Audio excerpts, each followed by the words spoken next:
হেই audience, WhatsApp. মাঝখানে এক ম্যাচের বিরতি, তাতে হারিয়েছিলেন পার্পল ক্যাপ। তবে ইন্ডিয়ান প্রিমিয়ার লিগ আইপিএলে ফিরে আবারও সর্বোচ্চ উইকেট শিকারী বনে গেছেন বাংলাদেশি পেসার মুস্তাফিজ। কলকাতা নাইট রাইডার্সের বিপক্ষে চেন্নাই সুপার কিংসের ম্যাচের প্রথম ইনিংস শেষ হতে না হতেই মুস্তাফিজের মাথায় আবারও পার্পল ক্যাপ পরিয়ে দেন ভারতীয় অলরাউন্ডার এবং চেন্নাই সুপার কিংসের অন্যতম গুরুত্বপূর্ণ সদস্য রবীন্দ্র জাদেজা। মাত্র ৩ ম্যাচে ৭ উইকেট শিকার করে মুস্তাফিজ টানা ১৬ ম্যাচ ছিলেন পার্পল ক্যাপের মালিক। তবে যুক্তরাষ্ট্রের ভিসা প্রক্রিয়ার জন্য দেশে ফিরলে মোহিত শর্মা ও ইউজবেন্দ্র চাহালের কাছে পার্পল ক্যাপ হারান ফিজ।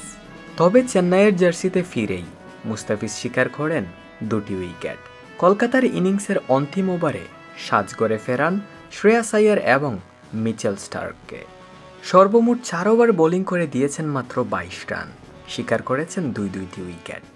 অন্যদিকে আবারও সর্বোচ্চ উইকেট শিকারী হওয়ায় রবীন্দ্র জাদেজার হাতে পার্পল ক্যাপ পড়েন মুস্তাফিজুর রহমান।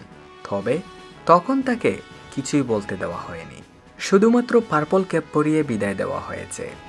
পার্পল ক্যাপ পরেই ফিজ চলে যান স্টেজ থেকে। হয়তো ইংরেজি না জানার কারণেই মাইক্রোফোনে কিছুই বলতে দেওয়া হয়নি ফিজকে।